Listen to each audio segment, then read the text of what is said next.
Ésaïe 45 à partir du verset 9. Malheur à celui qui conteste avec son Créateur, lui, un morceau d'argile parmi les morceaux d'argile. L'argile peut-elle dire au potier qui l'a façonné, que fais-tu là? Et ton œuvre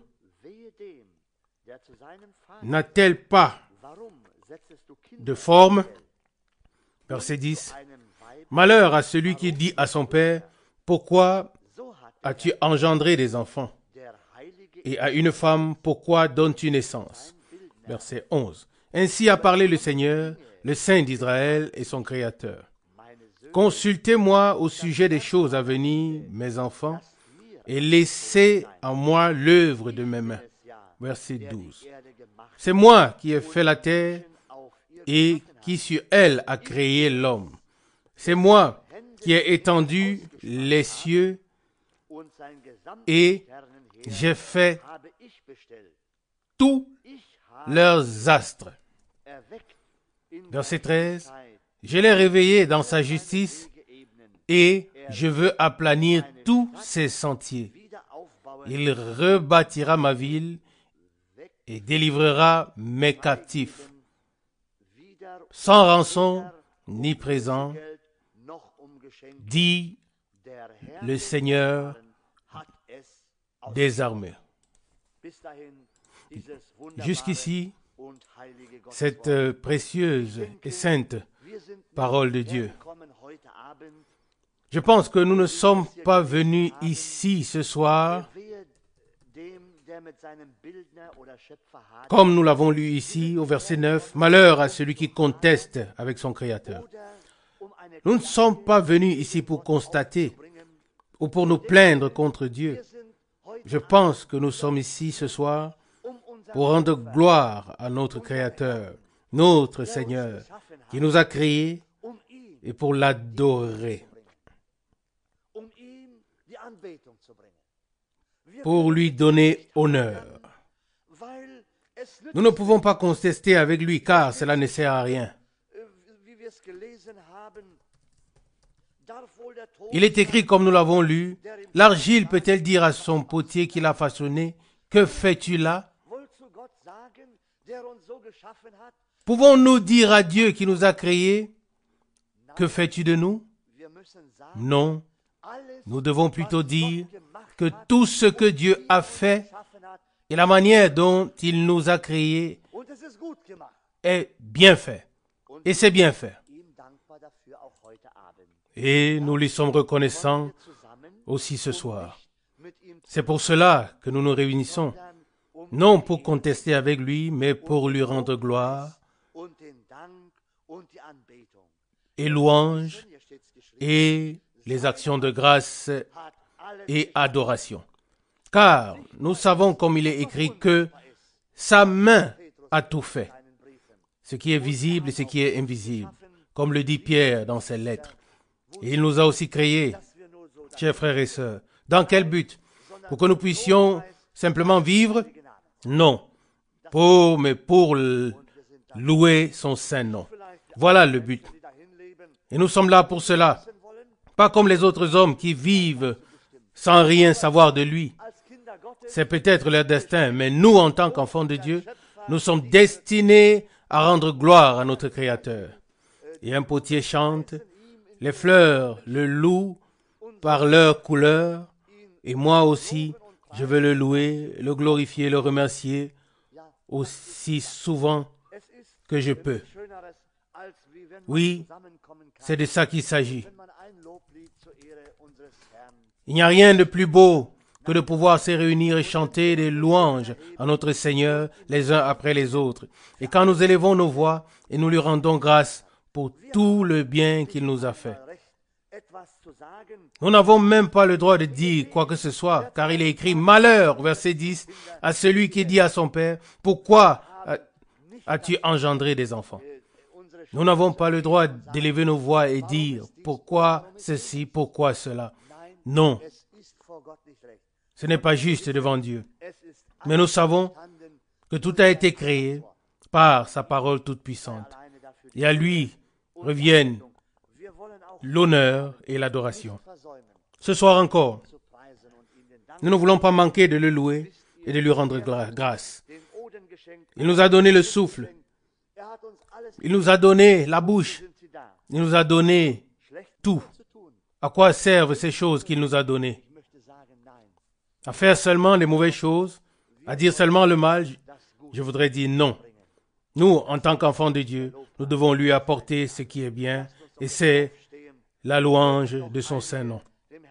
Levons-nous maintenant, et que ceux qui se sentent conduits remercient le Seigneur. Seigneur, je te remercie pour ta précieuse et sainte parole. Puissions-nous réfléchir avant d'agir, avant de parler. Seigneur, car il est écrit, malheur à celui qui conteste avec son Créateur. Seigneur mon Dieu, nous ne voulons pas contester avec toi, mais nous voulons prendre tous les jours de notre vie comme ils viennent, ô Dieu, et te remercier pour chaque bon jour, comme pour chaque jour mauvais, ô Dieu. Car tu nous donnes tout et tu veux nous voir, ô Dieu, tel que nous sommes. Ô Seigneur, accorde-moi ta grâce, accorde-nous à tous ta grâce ce soir, afin que nous écoutions ta parole et que nous louons ton nom. Seigneur, je t'adore, je te loue, ô Seigneur, car à toi seul revient toute la gloire, tout l'honneur et toute l'adoration, toi qui as étendu les cieux. Tu as tout créé, tout est issu de ta main, et par ta parole toute puissante, à toi seul revient la gloire, ô Dieu. Reçois le remerciement de nos cœurs et de nos bouches à tous. Alléluia, car tu es notre Dieu. Nous sommes le peuple, le troupeau de ta main. Alléluia. Gloire à toi, Seigneur. Tu nous conduis sur de verts pâturages. Tu nous abreuves, Seigneur, à des sources d'eau vive. Alléluia. Gloire à toi, Seigneur, car ce soir encore, nous pouvons prendre et puiser gratuitement de l'eau de vie. Gloire à ton merveilleux nom. Bénis mes frères, Seigneur, qui apporteront ta parole. Bénis-nous tous, Seigneur, pendant que nous écoutons ta parole. Et ne nous laisse pas être des auditeurs oublieux, ô Seigneur, mais fais de nous des hommes qui mettent en pratique ta parole. Gloire et louange à ton glorieux nom. Alléluia. Amen.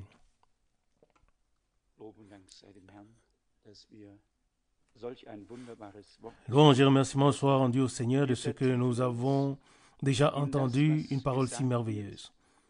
Nous nous approfondissons dans ce qui est dit et aussi dans ce qui est chanté.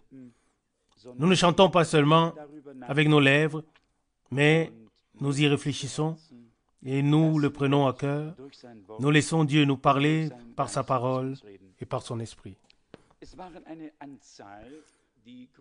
Plusieurs personnes ont envoyé des salutations de Zurich et je voudrais maintenant vous les transmettre. Nous avons eu un magnifique service divin qui a duré 2h30 pour la première fois, ce qui ne m'était encore jamais arrivé. Et puis nous avons eu un baptême dans une atmosphère simplement merveilleuse. 18 frères et sœurs se sont fait baptiser. C'était tout simplement merveilleux. Et frère Kupfer m'a appelé directement le lundi matin. Oui. Et nous vous saluons chaleureusement et vous remercions pour vos prières qui montent vers le trône de Dieu. Et Dieu répond, peut-être différemment de ce que nous pensons, mais Dieu répond. Dieu entend et exauce. Et les paroles que nous avons déjà entendues ce soir vont droit au cœur et m'ont directement touché. Malheur à celui. Oui, le Seigneur se présente à nous comme un Dieu qui menace et dit, verset 9, Ésaïe 45, malheur à celui qui conteste avec son Créateur, lui, un morceau d'argile parmi les morceaux d'argile. Au milieu d'un tas de morceaux, nous ne sommes qu'un morceau et nous n'avons pas le droit de contester avec notre Dieu. C'est ce que la parole veut nous dire ce soir, à toi et à moi. Si nous ne sommes qu'un morceau parmi les morceaux, nous n'avons pas le droit de contester avec notre Dieu. Quelle parole sérieuse! Et c'est ce que Dieu nous dit à toi et à moi, à nous tous ce soir. Heureux, ou bien plutôt, d'abord, malheur à celui qui conteste avec son Créateur, et ensuite, heureux celui qui ne conteste pas avec son Créateur. Celui qui peut simplement dire, comme Job, si nous avons accepté le bien, n'allons-nous pas aussi accepter le mal? Et dans Ecclésiaste, il est écrit quelque part, sois joyeux au jour du bonheur et au jour du malheur, réfléchis, silencieux, et reste silencieux, Ecclésiaste 7, verset 14. Et c'est ce que nous devons faire, moi et nous tous. Mais c'est aussi une parole que nous avons entendue. On pourrait presque rire, mais ce n'est pas le but de cette parole. Il est dit, ô vanité de vanité. Ecclésiaste 1, verset 2. Et puis encore, ô vanité de vanité, tout est vanité, verset 3. Quel profit à l'homme de toute sa peine qu'il se donne sous le soleil. Et puis il est dit au verset 5, le soleil se lève et le soleil se couche, le vent souffle et retourne, il reprend le même cycle et ainsi de suite, verset 6, Ecclésiaste 1. Tous les fleuves se jettent dans la mer et la mer n'est pas remplie. Tout demeure pareil, bien que chaque jour est un jour nouveau. Le Rhin coule chaque jour avec force, prend sa force, sa source quelque part et part dans les montagnes suisses et est toujours plein. Et la mer ne déborde pas et qui sait depuis combien de temps ça coule. Tout se jette dans la mer et de tous côtés et la mer ne déborde pas et tout reste comme avant. Qui peut le comprendre? Le vent se lève et souffle à droite, à gauche, au sud, au nord, à l'est, à l'ouest. On ne sait pas d'où il vient, où il va. Mais nous savons une chose avec certitude. Lorsque nous sommes saisis par l'Esprit de Dieu, les choses ne sont pas seulement dans nos oreilles, elles vont dans nos cœurs. Alors le cœur ne reste pas vide. Le cœur ne reste pas vide le cœur reste vide lorsque les hommes parlent et que nous regardons avec les yeux humains. Le cœur est rempli lorsque nous entendons parler Dieu et que nous voyons les choses avec les yeux divins lorsqu'il nous les oint. Comme d'habitude, comme j'ai l'habitude de le faire, dans ce texte, deux paroles me sont venues à l'esprit, un tiré du prophète Jérémie et l'autre tiré de Romains.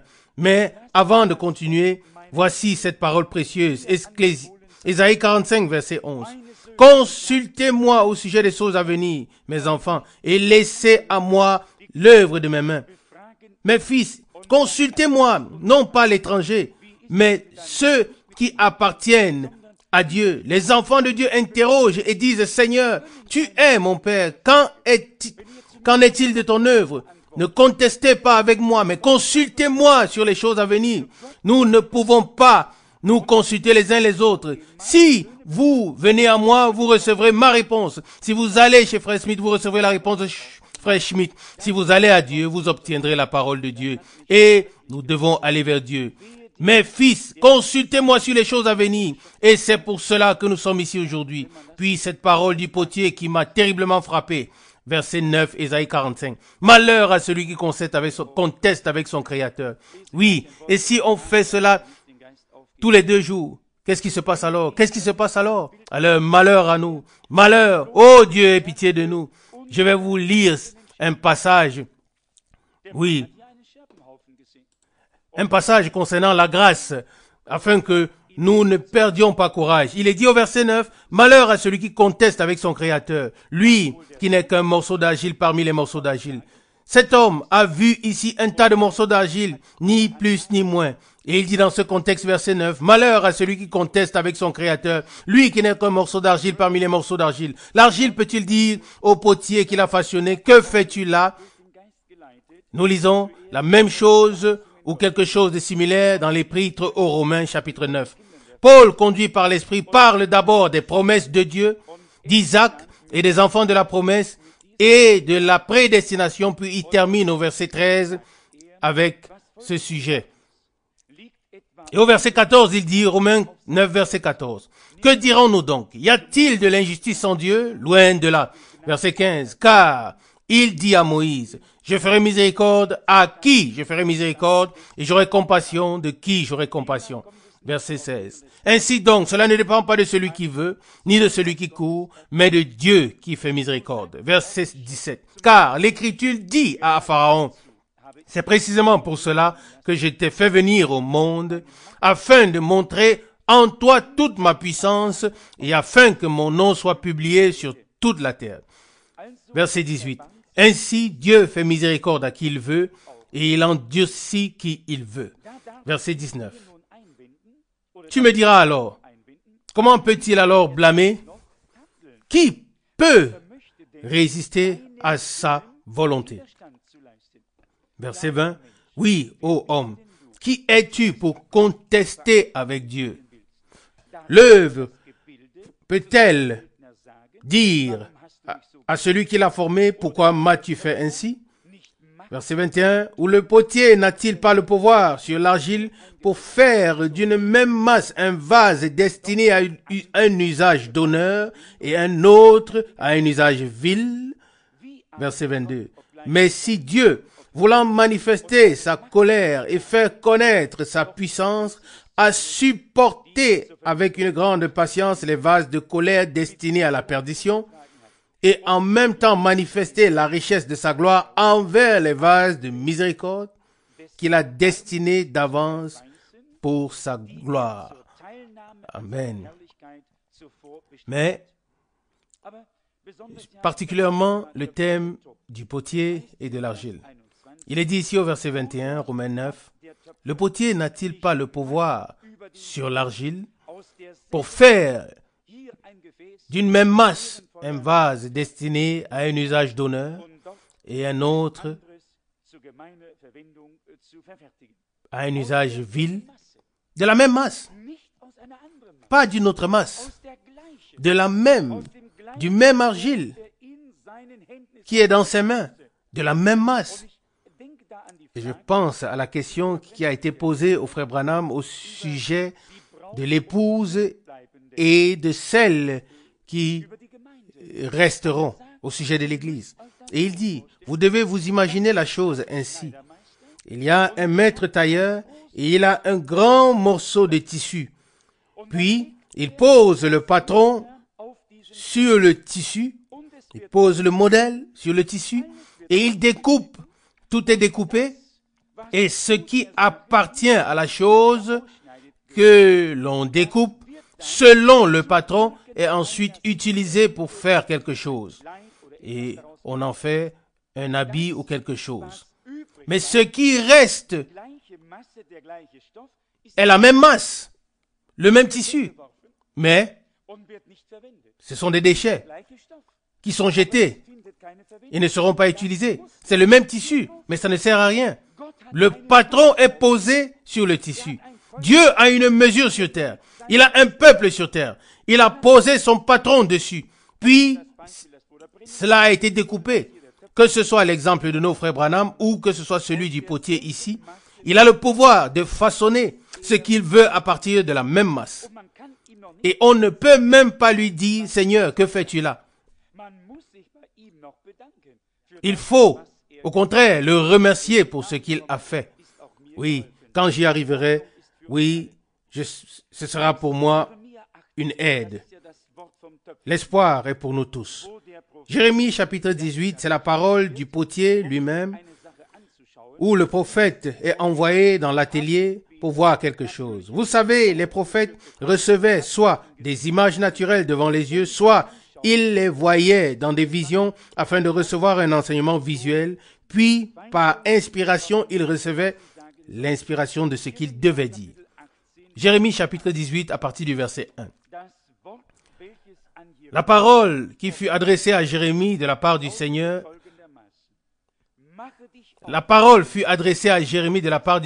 en ces mots. Lève-toi et descends dans la maison du potier. Là, je te ferai entendre mes instructions. Une chose glorieuse, merveilleuse. Dans la maison du potier, dans l'atelier du potier, Dieu dit, là, je te ferai connaître mes instructions.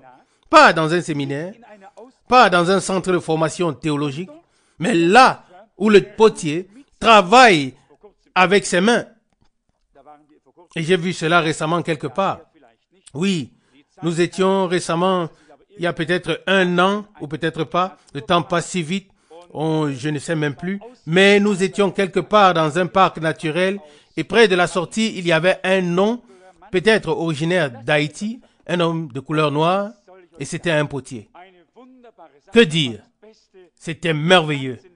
C'était le meilleur moment de toute la visite du zoo. Le lion qui sautait sur le chariot n'était pas intéressant comme ce potier. Nous sommes à la sortie, auprès de la sortie. Qu'est-ce que c'était? Quelque part, peu importe, ici en Allemagne, pas très loin d'ici. Que dois-je vous dire? Soudain, à la sortie, à la droite, il y a cet homme de couleur noire, les mains bien sûr pleines d'argile. Et soudain, il prend l'argile et ping, il la jette sur le disque. Et que dire? Avec son doigté, le disque tourne et il pose ses mains. Avant qu'on ait eu le temps de réagir, il avait terminé le plus magnifique des vases avec un monogramme, avec tout ce qu'il faut. Oui, nous avons beaucoup de choses, mais le plus intéressant était là à la sortie. Qui d'entre vous y est déjà allé? Alors vous saurez sûrement de quoi je parle. Ne vous précipitez pas pour aller là-bas le dimanche, non? Nous sommes ici le dimanche. Mais c'était vraiment intéressant. Il prenait un morceau d'argile, une bonne quantité, et avec toute sa force, il la jetait sur le disque, sans doute exprès pour impressionner les spectateurs. Et il maîtrisait le mouvement. Oui, ça va un peu dans tous les sens, ça tourne, ça monte, ça descend, et ses mains suivent le mouvement. Et que dois-je vous dire? En un clin d'œil, il avait créé un magnifique vase, un beau vase. Si moi j'avais voulu faire le potier, oui. Mesdames et messieurs, vous savez ce que ça aurait donné. Ainsi, chacun doit rester à sa place. Cet homme connaissait si bien son métier et cela m'avait plu. Si nous en parlons ici, il est dit au prophète Jérémie, verset 2, « Descends dans la maison du potier, car là je te ferai connaître mes instructions. » N'est-ce pas?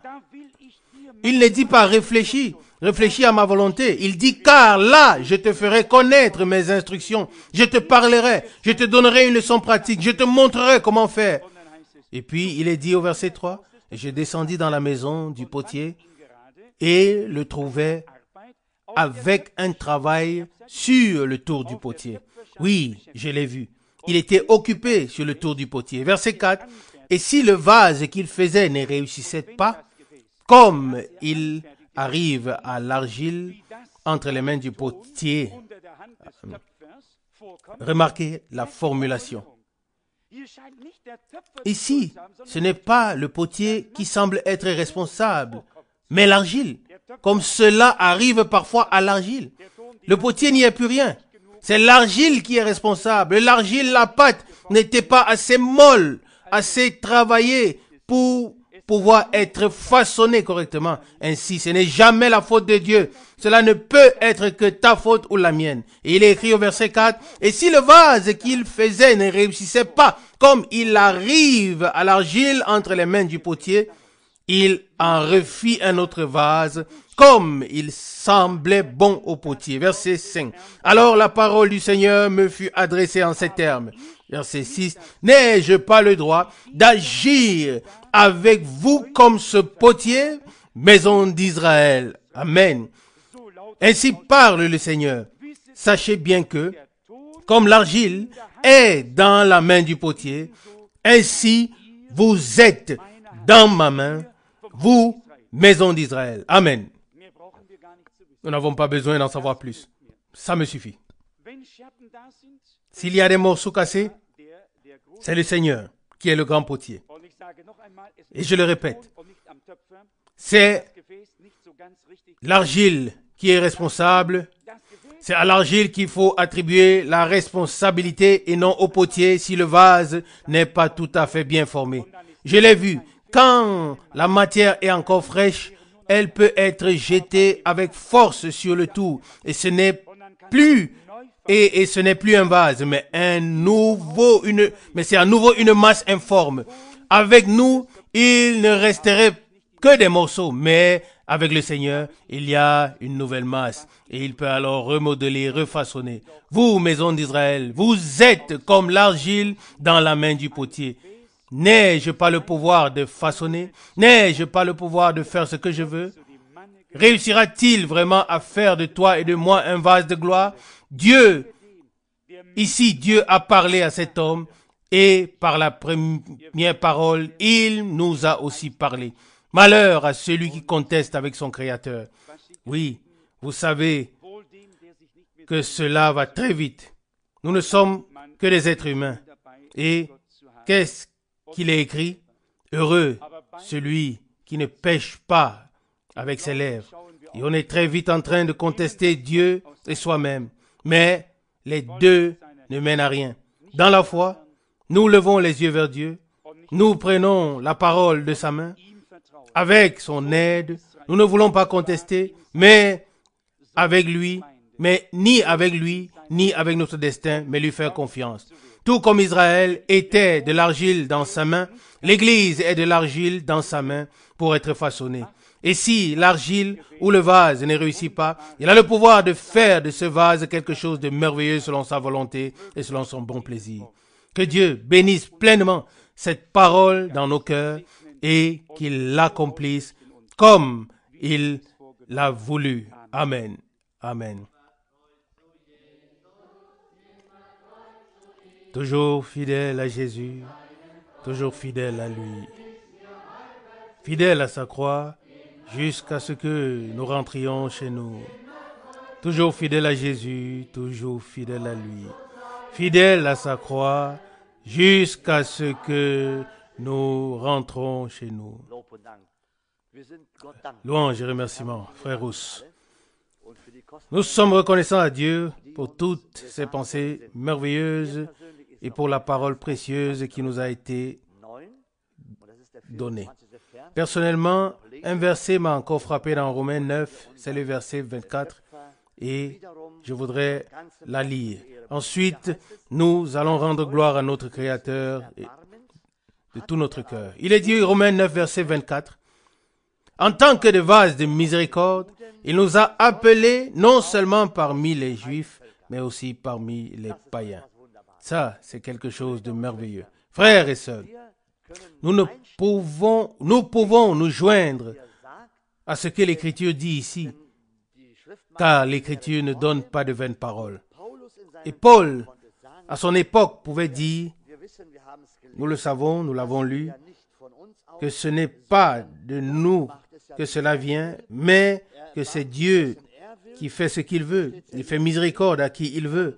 C'est ce qui est écrit ici, de manière merveilleuse. Et au verset 24, Romains 9, il est dit, « En tant que des vases de miséricorde, il nous a appelés non seulement parmi les Juifs, mais aussi parmi les païens. » N'est-ce pas merveilleux? Frères et sœurs, qui peut le dire? Seulement celui à qui cela a été accordé. Celui qui a été appelé peut le dire. Nous n'étions pas son peuple, mais maintenant nous sommes son peuple. Il a fait de nous son peuple. Il a fait de nous de tels vases. Et savez-vous quoi? S'il a fait de nous de tels vases, alors ces vases ne sont pas là pour rester vides, mais il veut les remplir. Oh, comme c'est merveilleux. N'est-ce pas magnifique? C'est notre Créateur. Il a fait les vases. Nous le voyons dès le commencement. Il a choisi qui il voulait. Il n'a pas choisi les vases. Il a choisi les vases selon... Il n'a pas choisi les vases selon le désir des hommes, mais selon son propre désir. Et qu'a-t-il fait dès le commencement? Il les a remplis. Et avec quoi? Avec l'eau? Non. Il les a remplis du Saint-Esprit. Et c'est merveilleux, frères et sœurs. Il ne laisse pas son peuple et ses vases vides, mais il les remplit jusqu'à ce qu'ils débordent. Et c'est ce qu'il veut faire ce soir. Il veut nous remplir afin que nous débordions de la puissance du Saint-Esprit. Louez son merveilleux nom de Jésus. Oh, frères et sœurs, nous ne devrions pas rester ici là découragés, mais nous devrions être remplis de joie que Dieu nous ait acceptés parmi les païens et qu'il veut nous remplir de la puissance d'en haut ce soir.